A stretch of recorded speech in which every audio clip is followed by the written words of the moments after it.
justo cuando llego a Toluca, hace 20 años aproximadamente. O sea, llegué a Toluca como cuando tenía 6 años de edad, para que se den una idea, más o menos, ¿verdad? A lo mejor de lejos me veo más joven y se la creen. Rafa sabe que es mentira esto, pero cuando yo estoy ese año ahí puedo conocer a Dios personalmente, y ahí entendí mi llamado, mi propósito, mi identidad, y mi vida fue totalmente transformada. Mucho de lo que he escuchado en público lo olvido, pero jamás he olvidado nada de lo que yo he recibido en lo secreto. Hay estudios que hice que nunca compartí en público, pero que edificaron mi vida. Entonces mi primer consejo sería ese: nunca rompas tu relación personal con Dios. Defienda la capa y espada, cueste lo que cueste, y ni siquiera que el ministerio sea un motivo, porque a veces nos pasa como la iglesia de Éfeso, que hacemos muchas cosas, pero que perdemos el primer amor.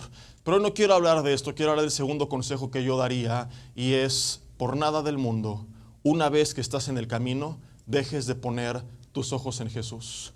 He titulado este mensaje Akoloutseo, y ahorita vas a saber por qué esta palabra tan rara.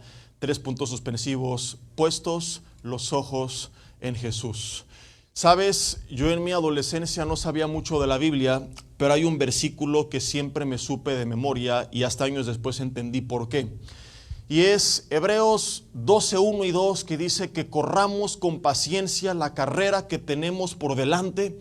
Ese versículo también dice que nos despojemos del peso, orcos, de la carga, del estorbo que nos asedia y del pecado. Pero también añade en el versículo 2 que esta carrera no solamente se hace libres de pecado, libres de estorbos, con paciencia, sino que añade el autor, puestos los ojos, ¿qué dice? En el pastor, puestos los ojos en el papa, puestos los ojos en tu familia. No dice puestos los ojos en, creo que por atrás no los escuché, están medio dormidos. Puestos los ojos en Jesús. Y luego enfatiza que es Él el autor y el consumador de la fe. ¿Por qué yo me supe este versículo? A mí siempre me gustaron los coches. Y mi mamá estaba en ese entonces a cargo de la librería de la congregación, y en el área de regalos vendía cuadros. Y seguramente tú has visto cuadros con paisajes y que tienen versículos de los salmos que hablan de la creación de Dios, de la naturaleza, de las grandes cosas que ha hecho el Señor. Pero en mi cuarto no me iba a poner un cuadro de arcoíris o de palomitas o algo así por el estilo, ¿verdad? Entonces yo nunca voy a olvidar que yo volteé a mi mano izquierda y tenía un Porsche plateado en un cuadro, no en realidad, ¿verdad? Enfrente un Lamborghini amarillo, y a mi derecha un Ferrari rojo, y atrás una luna que quién sabe qué decía de la resurrección. Pero el Porsche, el Lamborghini y el Ferrari, los tres tenían el mismo versículo. ¿Qué versículo hay en la Biblia que hable de autos? Ninguno. Pero como tienen que justificar la venta de estos cuadros en una librería cristiana, se inventaron uno, y no era "y echó a la mar los carros del faraón" o algo por el estilo, sino que era justamente este último fragmento de Hebreos 12, o más bien del inicio del versículo 2. Corramos con paciencia la carrera que tenemos por delante, y ahí decía claramente, puestos los ojos en Jesús. Entonces yo durante años no sabía nada de la Biblia, pero volteaba a la izquierda, al frente y a la derecha, y hay una cosa que siempre me quedó clara: que en esta carrera que tenemos por delante, uno tiene que poner sus ojos en Jesús, que es Él el autor y consumador de la fe. Después entendí por qué Dios quiso sembrar esta convicción en mi corazón. Empiezo a conocerle, me integro al ministerio, y teniendo a una familia involucrada, algunos de ellos pues con muchos contactos con ministerios internacionales, uno se entera de muchas cosas hermosas que suceden dentro del cuerpo de Cristo, pero también nos enteramos de algunas que son un poco no tan hermosas. Hay cosas que a lo mejor te hubiera gustado no haberte enterado, porque si no estás firme te puede desanimar, decepcionar, y por las cuales muchos se tropiezan. Yo recuerdo haber crecido con un grupo de amigos jóvenes dentro de la iglesia que, te puedo decir, humanamente hablando, eran mejores que yo, sabían más de la Biblia que yo, se discipulaban más que yo, buscaban a Dios más que yo, y todos ellos hoy se perdieron, y yo sirvo a Dios no porque yo sea mejor, sino porque ellos no entendieron esto. Y pasaron de repente a nuestro alrededor cosas, y se preguntaban: ¿y por qué sucede esto? ¿Y por qué Dios no hace nada? ¿Y por qué Dios lo permite? Y ellos no pusieron sus ojos en Jesús. Entonces quizá iban corriendo más rápido y mejor y más firme. Si habláramos alegóricamente de la vida como una carrera, ellos tenían una mejor técnica y yo medio a tumbos tropezado, pero yo entendí esto que ellos no entendieron. Y hoy me doy cuenta que no es solamente algo personal que nos tocó a nosotros, sino que la razón número uno, estadísticamente hablando, de apostasía en la iglesia, ¿sabes cuál es? ¿Sabes cuál es el principal motivo por el cual la gente deja de seguir a Jesús? Los tropiezos. Porque pusieron sus ojos en el hombre. ¿No te has encontrado a personas en la calle? Oye, hermano, no te he visto en iglesia. ¿A dónde vas? A ningún lado. ¿Por qué? Porque todos son hipócritas. Porque me fui a otra iglesia, pero ahí tampoco hay amor. ¿Cierto o falso? Demostrándote que tenían sus ojos puestos en el hombre. Y te quiero informar algo. El hombre tarde o temprano te va a fallar. Te va a decepcionar, te va a desilusionar, a veces directamente o a veces va a ser tu percepción, pero no siempre vas a recibir lo que tú esperabas de los hombres. Y si tú pones tus ojos en el hombre, en la familia, en el jefe, en el trabajo, en el líder en la iglesia, en el gobernante, en quien sea quien has puesto tu mirada, vas a terminar tropezándote en esta carrera, te vas a terminar desviando. Y por eso Dios en su sabiduría nos advierte en la Biblia de forma explícita: hey, es una carrera y hay obstáculos y es difícil y a veces te vas a cansar y va a haber contrincantes y va a haber murallas y va a haber pruebas y vas a llegar al final, porque toda carrera tiene algo en común, tiene una meta. La carrera no es eterna, la prueba no es eterna, pero si tú quieres llegar al final de esta carrera cristiana, hay algo que sí o sí tenemos que hacer, y es: pon tus ojos en Jesús. Si yo no hubiera puesto mis ojos en Jesús, mis hermanos, probablemente sería ateo, porque como les digo, creo que el pastor Rafa seguramente también sabes bien de lo que estamos hablando, porque como pastores nos enteramos de todo, cosas hermosas, pero cosas no tan hermosas, y si uno no tiene sus ojos puestos en Jesús, puede terminarte tropezando. Y nos enteramos que fulano de tal, pastor de una mega iglesia, hizo esto, y que tal ya dijo, y que tal cantante hizo, y que deshizo, y puede surgir la pregunta en muchos de cómo es posible esto, si esta gente sirve a Dios. Y si tú no pones tus ojos en Jesús, terminas tropezado. Yo pasé este año, a principios de enero, la prueba más difícil que he pasado en toda mi vida en el ministerio. No les puedo dar detalles porque tendría que hablar mal de gente que amo demasiado y que no veo desde entonces. Pero puedo decirles que si yo no hubiera puesto mis ojos en Jesús, yo no sé qué hubiera pasado en medio de esa prueba. Porque a veces la expectativa que tú tienes de lo que otros van a hacer, van a decir, cómo van a actuar, resulta ser totalmente distinta. Y es cuando mucha gente se desilusiona, cuando mucha gente se desanima, cuando mucha gente se aparta. Yo no sé si inclusive hay algunos de ustedes que llegaron a servir a Dios, que tuvieron en su corazón hacerlo, y que te olvidaste que el don y el llamado es irrevocable, y que a lo mejor ibas a una iglesia donde, según tu forma de ver las cosas, no fueron justos contigo, no valoraron lo que hacías, te disciplinaron según tú injustamente, y te amargaste en contra de la iglesia, y te amargaste en contra de los hermanos, y te amargaste en contra del ministerio, y te olvidaste que ese don y ese llamado es irrevocable, y que eras la luz del mundo y la sal de la tierra, y te has conformado a ser una oveja de domingo que viene y recibe, y se te ha olvidado que Dios te llamó para hacer luz y para hacer sal y para hacer de bendición. Y le echas la culpa a los demás, en vez de reconocer que el responsable fuiste tú, porque dejaste de poner tus ojos en Jesús.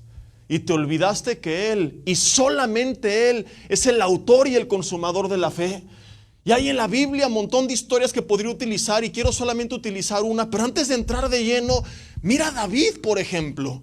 David, menospreciado por su padre y por sus hermanos, traicionado por su rey, menospreciado por su esposa, traicionado por su consejero Aitofel, por los líderes de Kei, la ciudad que él defiende cuando no estaban bajo su autoridad.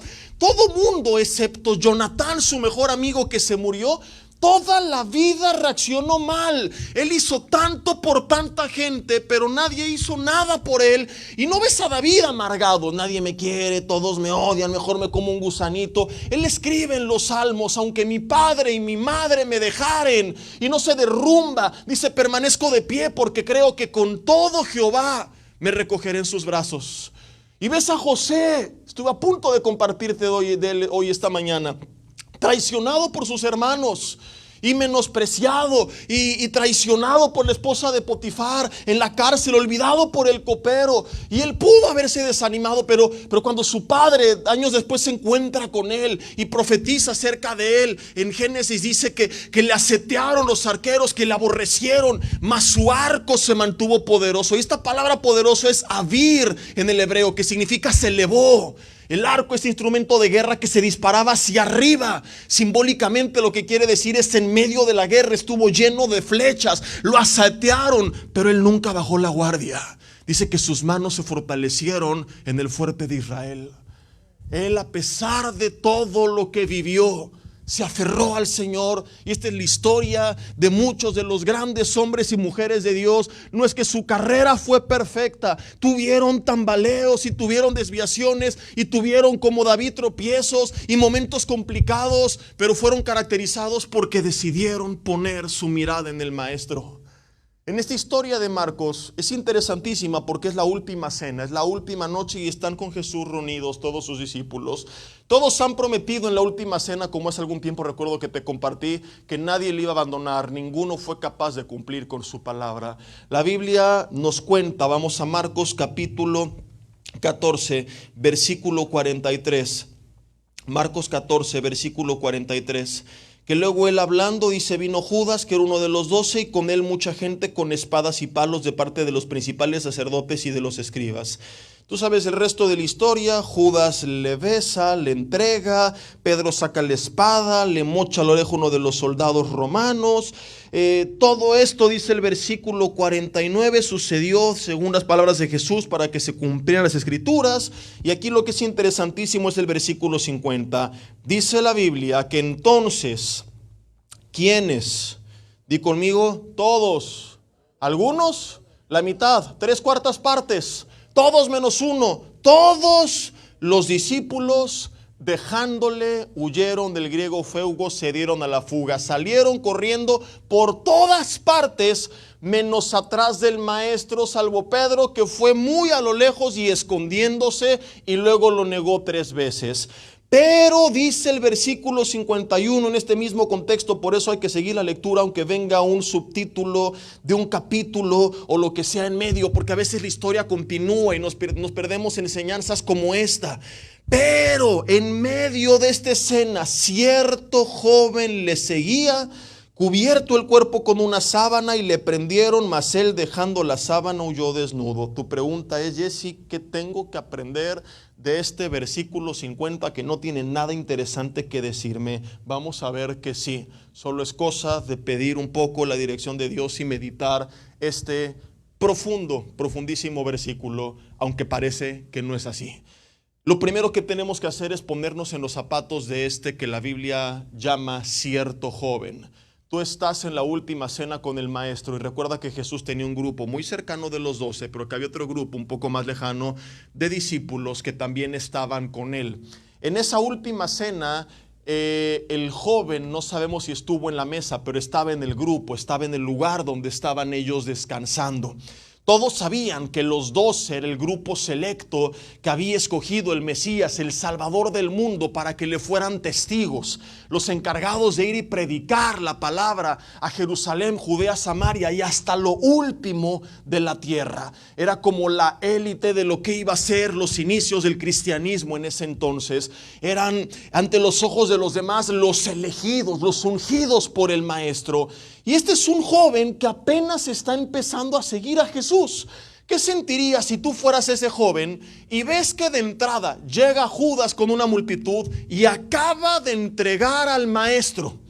A lo mejor no te causa tanto impacto porque tú ya cuando lees de Judas sabes que Judas es el infeliz, desgraciado traidor de Judas.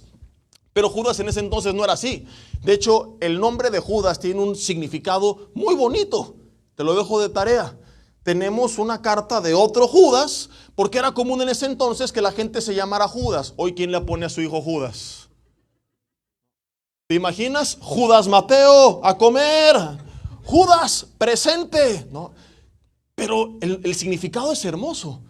Y Judas no era el infeliz de Judas. Te recomiendo un mensaje de un servidor que se llama Expediente de un Traidor, que puedes buscar ahí en YouTube, donde hablamos de lo que Judas era ante los ojos de los demás, el que administraba la bolsa.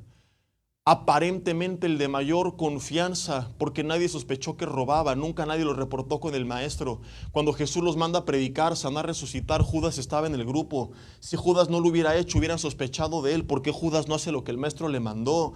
Pero lo más probable es que él haya hecho todas estas cosas porque nadie sospechó de él. Inclusive en la última cena, cuando Jesús le dice lo que vas a hacer hazlo más pronto, ellos no entendieron que se refería a la traición, sino que pensaban que se refería a algo relacionado con las compras o con la ayuda a los pobres. Ve lo que había en su mente. Mientras nosotros le entramos a las tortas de milanesa, el pobre Judas va a ir a servir a los demás. El amoroso y misericordioso Judas ha sido enviado por el maestro. Ni siquiera porque Jesús dijo de forma literal y textual: el que meta su pan conmigo en mi plato, ese es. ¿Y quién metió el pan en el plato?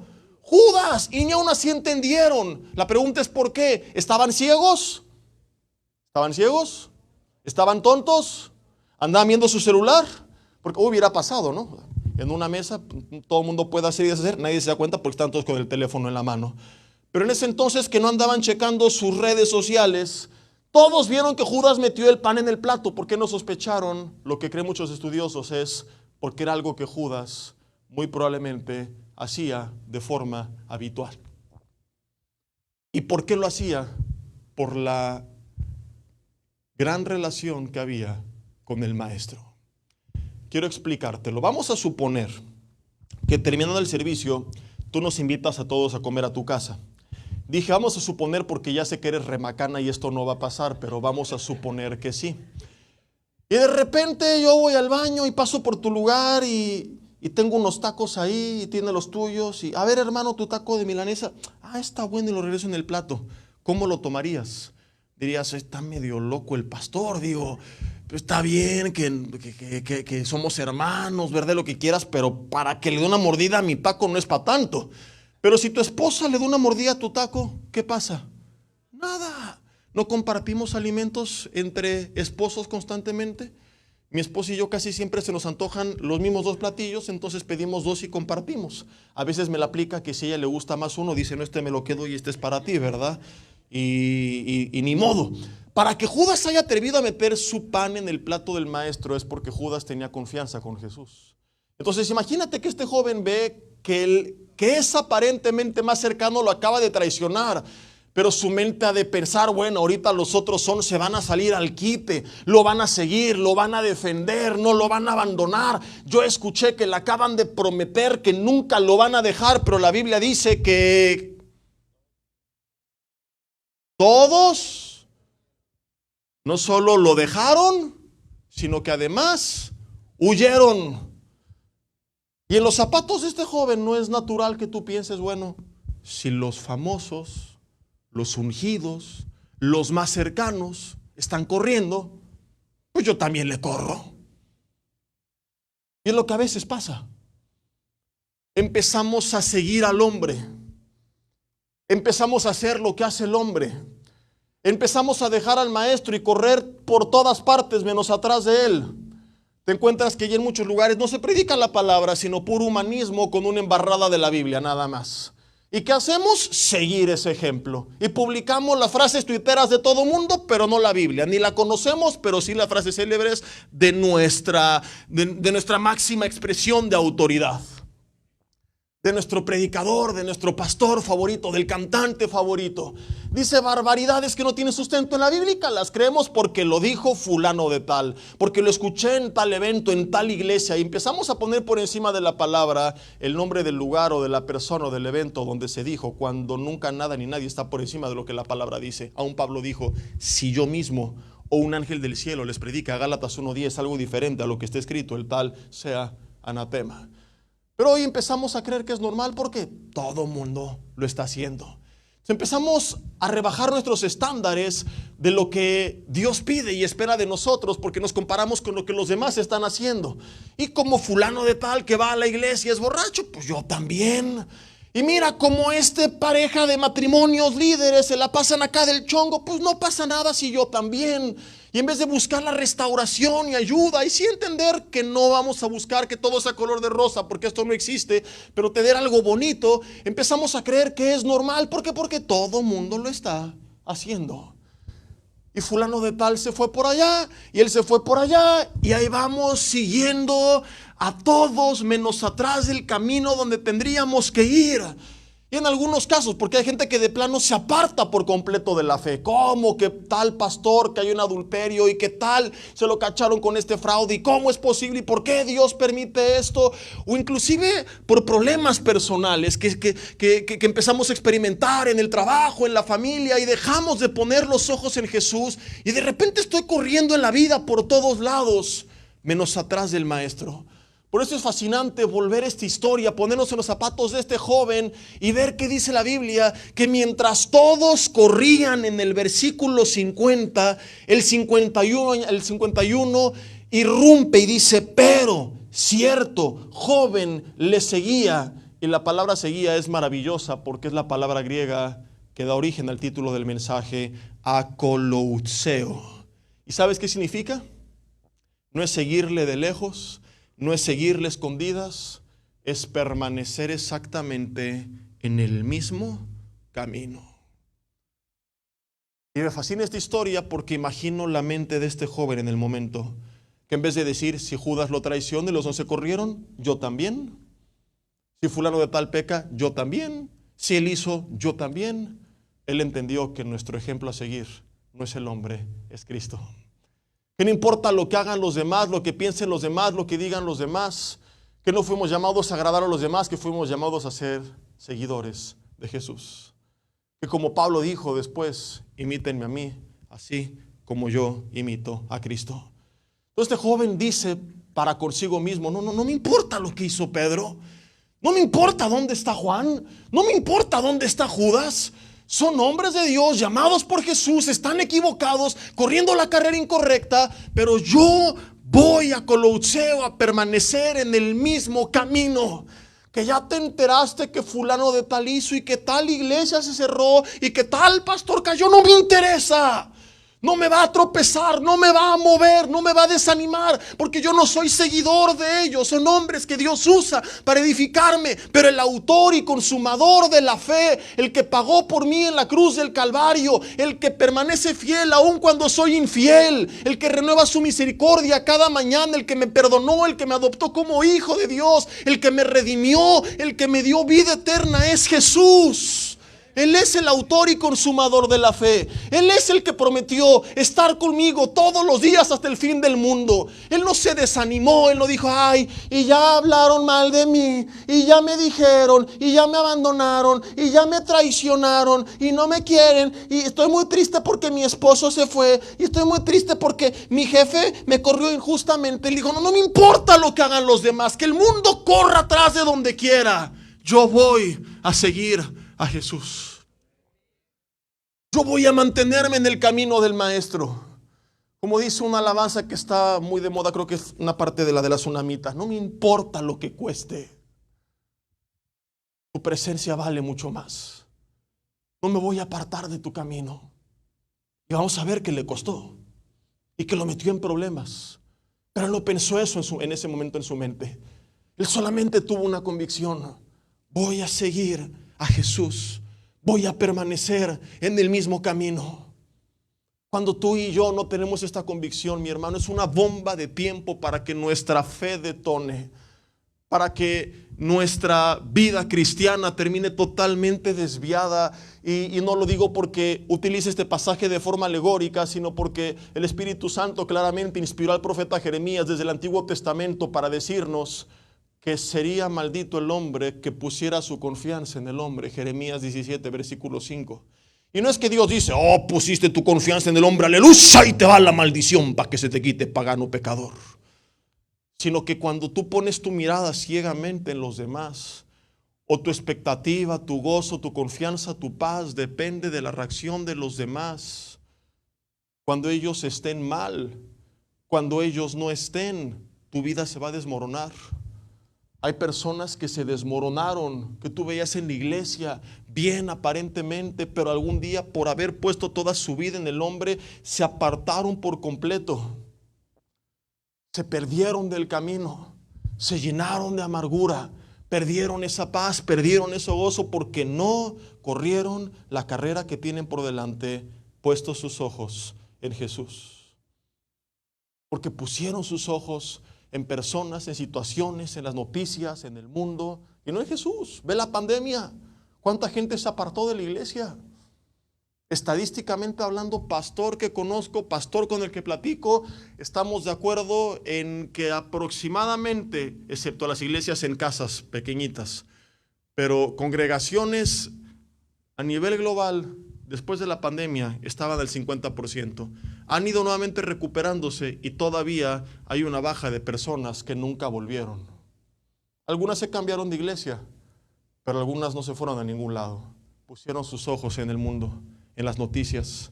Llegaban hermanos conmigo, ay pastor, ¿y qué va a pasar? Y empezaron a dejar que los afligiera. Y ahorita están muchos igual con la guerra. ¿Y qué tal si se arma? ¿Y si el mundo se acaba? ¿Y si la bomba? ¿Y si esto? ¿Y si el otro? Cuando Jesús dijo, señores, cuando estas cosas comiencen a suceder, no dijo pónganse tristes y deprímanse porque ya se los cargó el payaso. Dijo, erguíos y levantad vuestra mirada. Son buenas noticias porque su redención se acerca, porque mientras más el mundo empeore, sí será difícil, pero más significa que la venida de Jesús se aproxima y que prontamente le veremos cara a cara.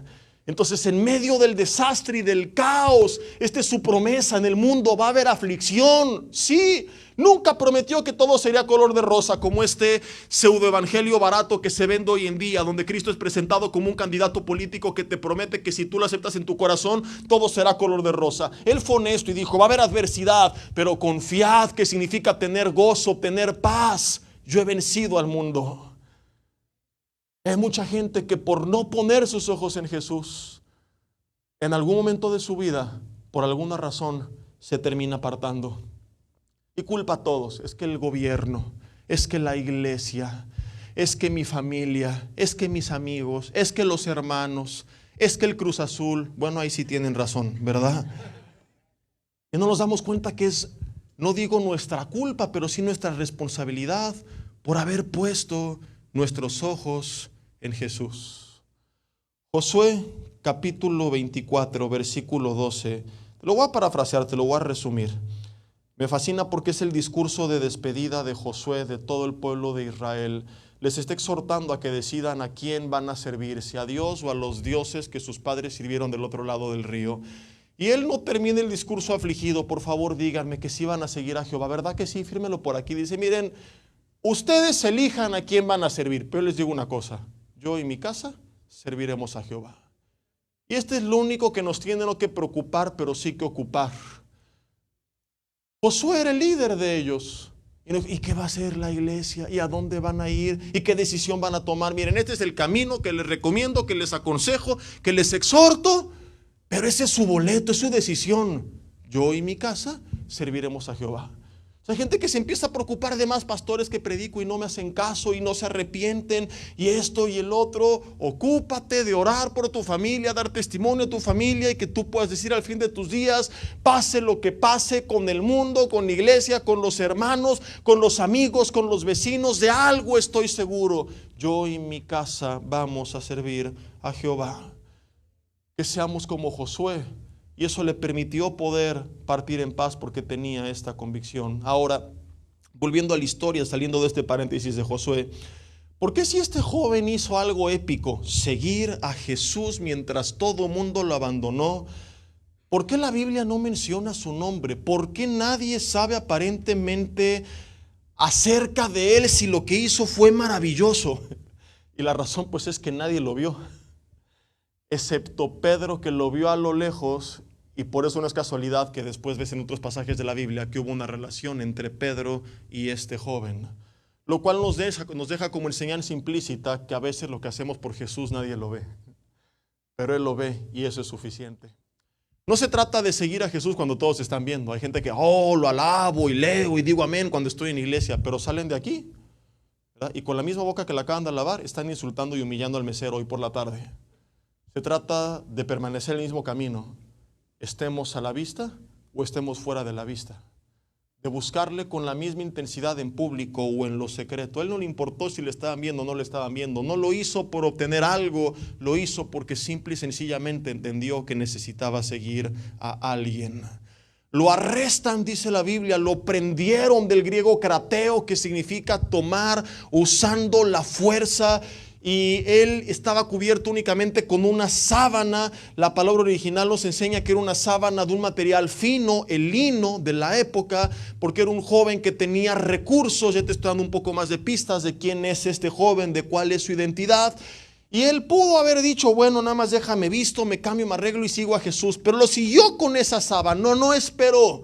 Hay gente que vive esperando, mira, nada más que haga esto, aquello y lo otro, que termine con este negocio, que mi hijo regrese a la casa. O algunos dicen, ya que vence este pecado, ya que me sienta digno. Y la enseñanza aquí es, siga a Jesús como sea que estás esta mañana. Hoy es el momento, en este instante, no es mañana, no son los siguientes 10 minutos, es hoy. Sal corriendo atrás de Él. Porque a veces la misma iglesia es religiosa y legalista y queremos imponerle a la gente que primero cambie para entonces seguir a Jesús. El problema es que la gente en sus propias fuerzas nunca podrá cambiar. Si pudiera cambiar, ¿para qué necesitan a Jesús? Primero tienen que seguir a Jesús y Jesús los va a cambiar. O a veces al revés. Te invitamos a venir así, pero no te decimos que Jesús te tiene que transformar. Entonces tiene los dos extremos, legalismo y libertinaje. Por una parte, y es algo que predico mucho porque veo que es como muy difícil hallar el equilibrio, y a nivel global como que la iglesia ha sido estos dos extremos, a veces peleados uno con el otro, preguntándose quién tiene la razón sin darse cuenta que ambos tienen que conciliarse en un punto intermedio, en el cual yo entiendo que no puedo cambiar mis propias fuerzas, pero en el cual también entiendo que aunque Jesús me acepta así como estoy, en algún punto de mi encuentro con Él, mi vida va a ser transformada. Y siempre pongo el ejemplo de Moisés cuando su rostro es transfigurado. Él es transfigurado y entonces se gana el derecho de subir a la presencia de Dios. ¿O subió a la presencia de Dios y su rostro fue transfigurado? ¿Qué sucedió primero? ¿El encuentro o la transformación? Y la transformación fue el resultado de un encuentro con Dios. Y es lo mismo para nosotros. El problema de la iglesia es que a veces quiere una transformación sin un encuentro, lo cual es legalismo, cambiar yo sin Dios. O a veces queremos un encuentro sin una transformación, lo cual es libertinaje. Vengo a Cristo y como Él me acepta así como estoy, así me quedo y no me arrepiento porque no me da la gana, porque Él me ama. Tiene que haber una transformación sí o sí, pero no para ganarme el derecho de venir a Él, sino como resultado de haberme encontrado con Él. Porque yo en mis propias fuerzas no puedo cambiar. Él decide seguir a Jesús así como estaba y dice el versículo 52, ya lo leímos, pero quiero regresar otra vez a Marcos capítulo 14. Dice la Biblia que lo prendieron, mas él dejando la sábana, dice la Biblia que huyó desnudo. ¿Y qué representa en la Biblia la desnudez? La vergüenza del pecado y para él la vergüenza de haber corrido públicamente sin nada que lo cubriera. ¿Y qué tiene esto de interesante? Que él pasó un momento vergonzoso por haber decidido seguir al maestro. No es un testimonio muy alentador. ¿Te imaginas que en un evento de oración de repente pase gente a compartir testimonios de milagros que sucedieron a través de la oración y que uno diga, no, pues mira, Dios quebrantó a mi hijo que tenía años de ser ateo, y otro dijera, Dios restauró nuestro matrimonio, Dios me sanó de mi enfermedad, Dios me proveyó en medio del desempleo, y otro que dijera, no, pues a mí me atraparon en la calle unos ladrones, pero me libré y salí corriendo desnudo por todo Cancún, ¿no? Y que se hiciera viral en redes sociales, mira, aquí está el video del testimonio. Nadie lo querría ver. Nadie quiere contar un testimonio como estos. ¿Cuál es lo maravilloso de todo esto? ¿Y dónde está Jesús? El Jesús milagroso, poderoso, al que este joven decide seguir. Jesús, yo decidí seguirte, y esto es lo que recibo a cambio. Correr desnudo por todas las calles de Jerusalén a cambio de haberte seguido a ti. Porque podríamos esperar que la Biblia dijera: y entonces milagrosamente el ángel de Jehová se apareció, aleluya, sacó la espada, los apartó a todos y el joven fue rescatado de la mano de sus enemigos. Pero la Biblia dice que este joven fue rescatado, sí, pero no de la manera más ortodoxa posible, sino que termina saliendo desnudo, corriendo por toda la ciudad. Imagínate la gente que lo vio. Tú eres el que iba siguiendo a Jesús. Y esto es lo que recibiste a cambio por seguir a Jesús. Y Satanás seguro ahí aprovechó. Entonces hubiera sido mejor no haber seguido al maestro. ¿Cuántas veces viene ese pensamiento a nuestra cabeza? Cuando te metes en problemas por hacer el bien. O cuando hacer el bien implica tomar decisiones difíciles. Cuando hacer lo correcto implicó que perdieras el trabajo, que tu familia te dejara de hablar. Cuando hacer el bien implicó perder el favor de los hombres. Cuando hacer el bien implicó poner en práctica las palabras literales y textuales de Jesús. Que a veces aún con nuestros seres más queridos tendríamos una separación por causa de su nombre. Y añadió: si alguno no es capaz de renunciar a ellos por amor a mí, no es digno de venir en pos de mí. Y no levanten la mano, pero ¿a cuántos de ustedes, su familia quizá les dejó de hablar por su fe? Vecinos, amigos, compañeros de trabajo, la exnovia, el exnovio, una oportunidad de enriquecerte ilícitamente, y te ves ahora con esa vergüenza frente a los demás y dices: Jesús, ¿habrá valido la pena? ¿No habría sido mejor seguir como todos y correr tras la seguridad que corrieron todos? ¿Por qué Jesús no lo salva de forma milagrosa? ¿Y por qué Jesús no interviene? ¿Y por qué Jesús permite que lo prendan? Y dices: bueno, ves que hubo un milagro ahí porque la agarran con fuerza y eran muchos armados con espadas y palos. Leímos hace rato, y humanamente hablando era difícil que él saliera. Sin embargo salió, pero no de la forma que hubiéramos esperado. Y es que quiero que entendamos, mis hermanos, Jesús siempre va a actuar, pero no siempre de la forma que nosotros esperamos. Y nuestra esperanza no tiene que ser que Jesús va a hacer lo que yo quiero, sino que Jesús va a hacer lo mejor, aun cuando a veces su método sea distinto a mi método. ¿Me estoy explicando? Si a mí me preguntas cuál es la razón por la cual, sin darte detalles, pero viví lo que me tocó vivir a principios de año, no tengo la más mínima idea. Solamente sigo confiando en que Dios, a los que le aman, hace que todas las cosas les ayuden para bien. Y de tantos escenarios de lo que imaginé que podía pasar en el ministerio, jamás ni imaginé ni anhelé el que nos tocó vivir. Pero creo que los métodos de Dios son mejores que los míos. Y a pesar que no le guste a mi humanidad, veo como para el ministerio lo que Él hizo ha sido de bendición. Veo como aún a través de la adversidad Él fortalece su obra, y es cuando digo: Señor, gracias, porque a fin de cuentas no es para eso que estamos aquí, para que uno mengüe, pero que Él crezca. Entonces quizá tú te encuentras preguntando: ¿y por qué? Y no ves que a través de eso Dios se va a glorificar, y que eso es lo importante. Aquí no terminó la historia de este joven. Quiero contarte el desenlace, y es lo más maravilloso de todo el mensaje, porque no tiene sentido si no vemos qué es lo que pasa al final. Y quisiera pedir que me apoyaran unos minutos aquí en el teclado, por favor. No cierren los ojos, todavía no hemos terminado. Luego digo teclado y como pericos inmediatamente bajan la mirada, pero es nada más la batiseñal de que ya estamos en la recta final. En la carrera cristiana a veces nos metemos en problemas, pero el final de aquellos que decidieron seguir al Maestro, siempre de una u otra forma, será glorioso. Meses más tarde, este joven, la Biblia cuenta, que emprende un viaje misionero con un tío suyo y un amigo de su tío. El tío y el amigo eran apóstoles muy reconocidos de la época. Y él sigue con ese corazón queriendo predicar a Jesús. No me preguntes por qué, porque la Biblia no dice textualmente, pero lo podemos intuir, que él a la mitad del viaje aproximadamente decide abandonarlos y volver a casa. Probablemente porque siguió enfrentando más pruebas. Porque el tío cuenta, y el amigo del tío cuenta, lo que llegaron a vivir por causa de su obra misionera. Cárceles, naufragios, se apedrearon. Y él te dije hace rato que por la ropa que usaba, era un joven que tenía recursos.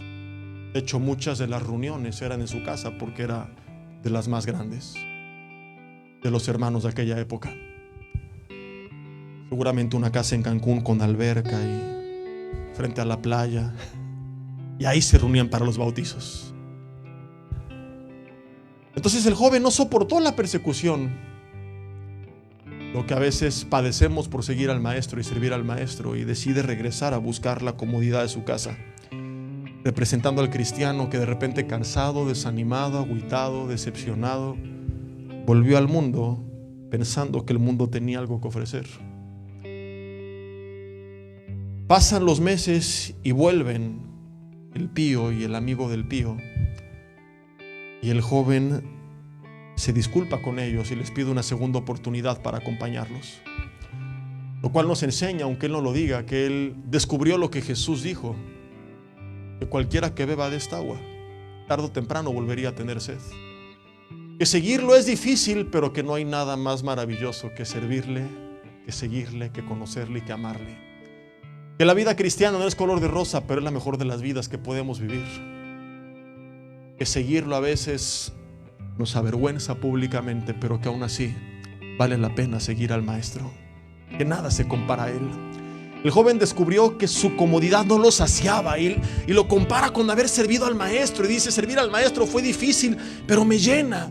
Y estar aquí en casa y estar cómodo y estable no produce esa satisfacción. Y es que una vez que has probado de las aguas de vida, te das cuenta que nada ni nadie te puede llenar. Que a lo mejor tú hoy dices: yo estoy feliz sin Jesús. No es cierto. No lo puedes debatir, porque, como lo he compartido contigo en otras veces, no solo es bíblico, sino que también es científico. Lo que hoy te causa satisfacción es solamente el resultado de hormonas, químicos, neurotransmisores que reaccionan a señales que recibe tu cerebro. Pero es cuestión de tiempo para que te acostumbres a lo que estás recibiendo y que lo nuevo sea lo habitual, y que venga el mismo vacío que tenías antes, pensando que el problema es la falta de algo. Ahora me falta esto, ahora me falta aquello. ¿Y cuándo vas a darte cuenta que no es la falta de algo, que es la ausencia de alguien? Que lo que falta es la presencia de Dios que había en el huerto del Edén, que perdió el hombre por causa del pecado, que vuelve a nosotros por medio de Cristo, pero que aún estando en Cristo, resulta que podemos apagar su Espíritu Santo.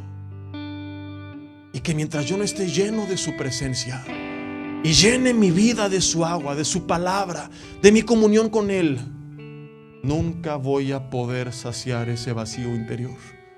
Este joven lo descubrió. Él se da cuenta que necesitaba volver al camino en el cual algún día anduvo. Yo no sé cuánto Dios les está hablando. Tú estabas en ese camino y te apartaste.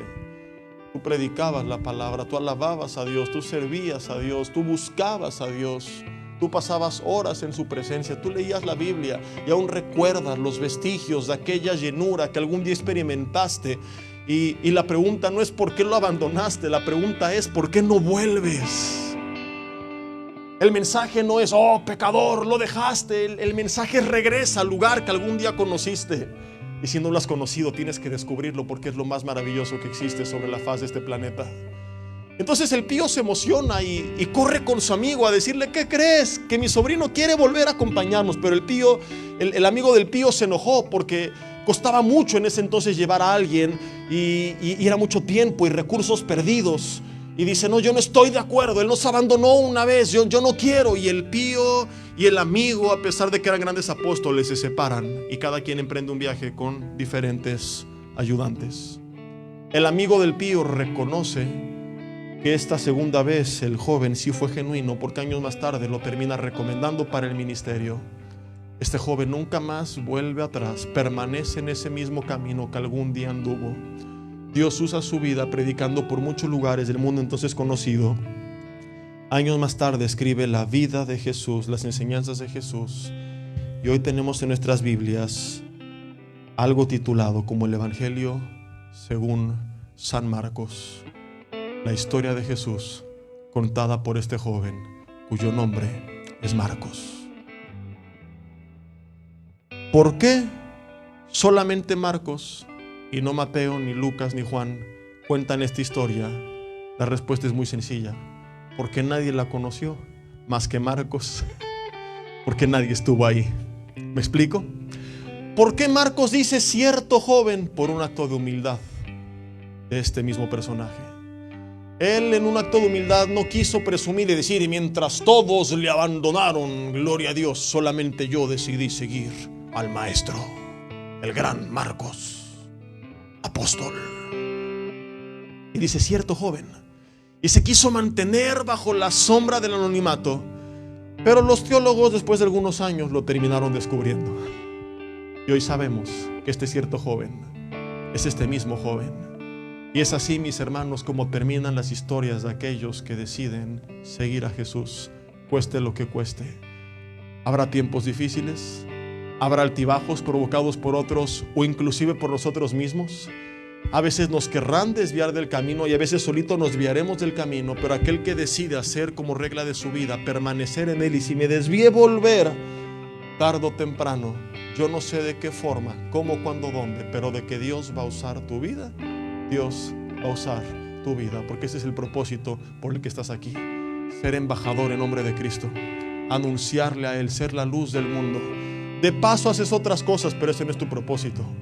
De paso trabajarás y comprarás y tendrás, pero tu propósito es que en todo lo que hagas, en toda tu forma de vivir, Él sea glorificado, Él sea dado a conocer.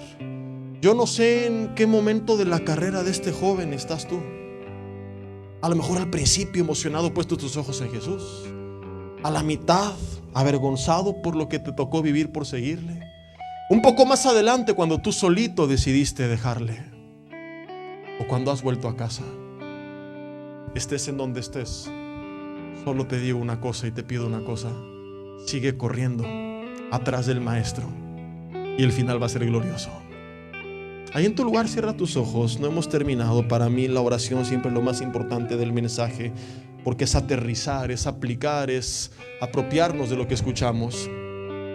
Pero para que podamos estar bien concentrados y haciendo esta aplicación, dile ahí en tu lugar: Dios, te doy gracias por tu palabra en esta mañana. Y primero, antes que nada, te quiero pedir perdón si puse mis ojos en el hombre, en el mundo, en los problemas, en las voces de las malas noticias, y permití que eso me apartara de tu camino.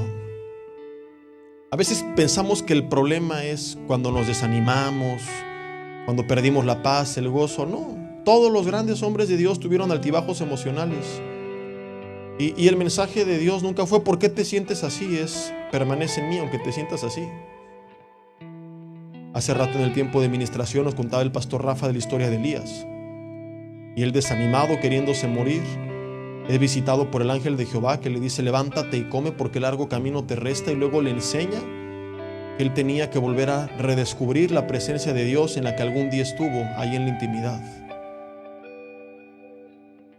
Dios no le reproche, le dice: ¿por qué te quieres morir, pagano, pecador?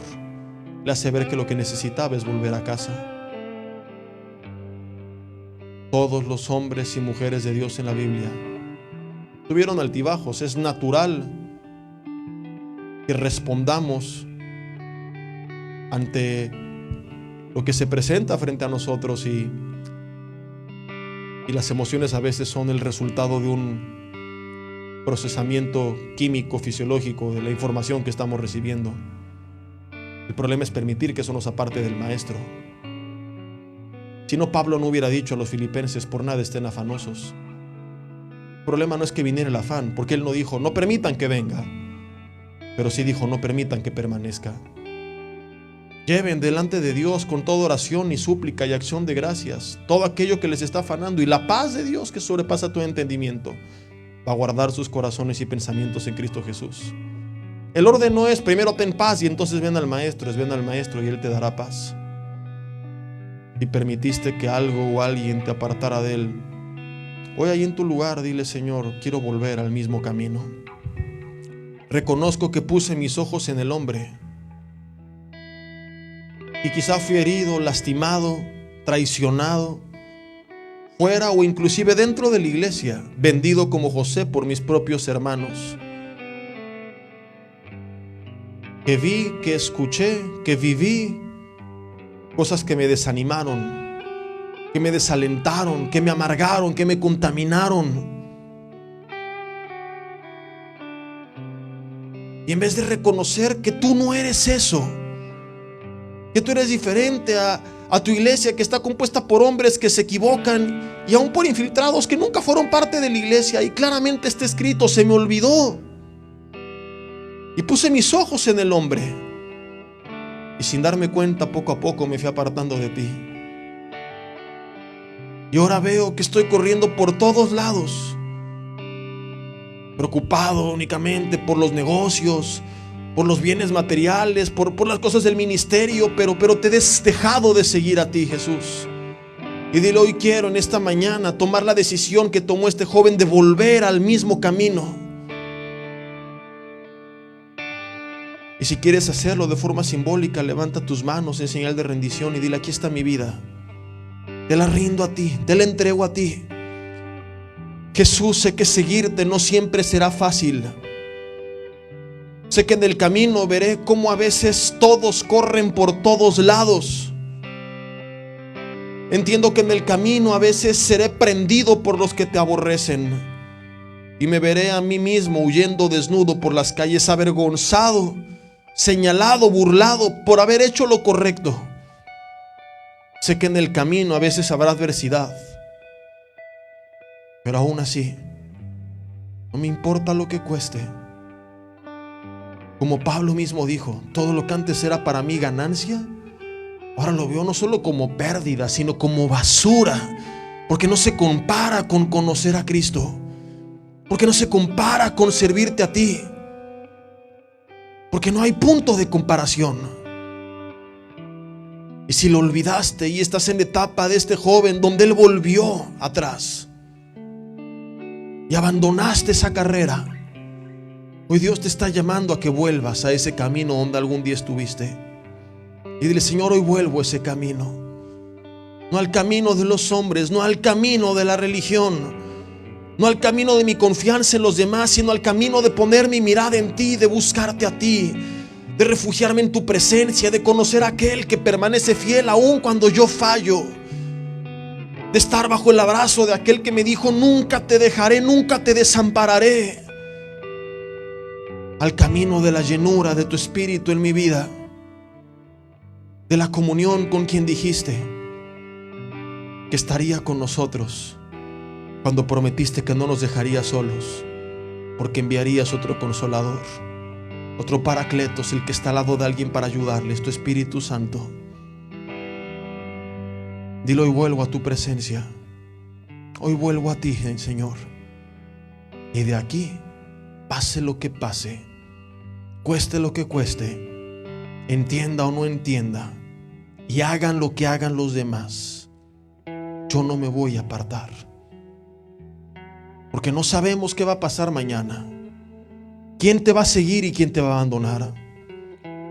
No tenemos la certeza de qué ocurrirá con este mundo y las malas noticias que nos rodean, pero de algo estamos seguros: tú seguirás siendo el autor y consumador de la fe. Tú seguirás siendo Rey de reyes y Señor de señores, y nosotros seguiremos en tu mismo camino.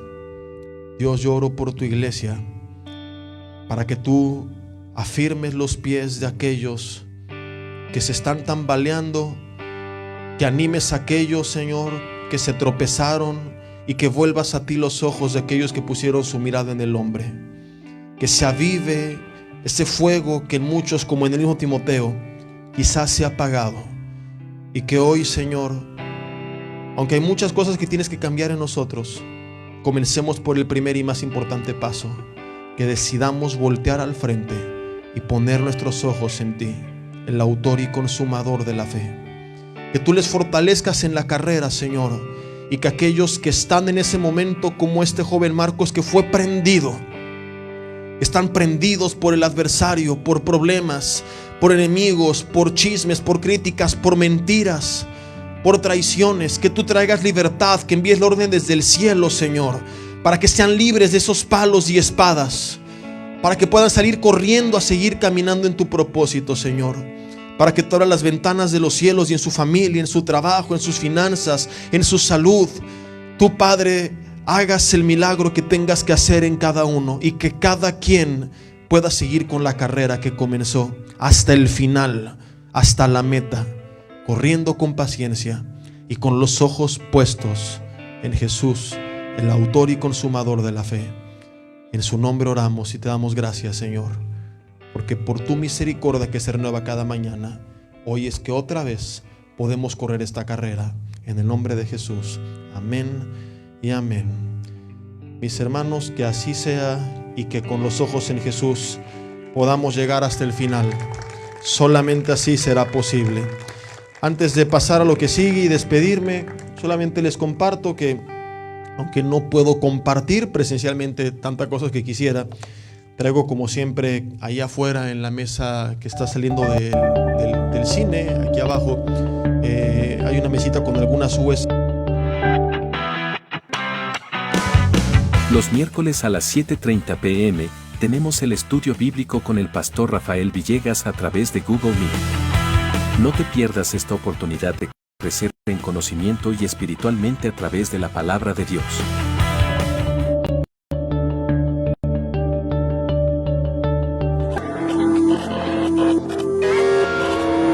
No juegues, bro. El grupo de jóvenes son los jueves a las 7 p.m.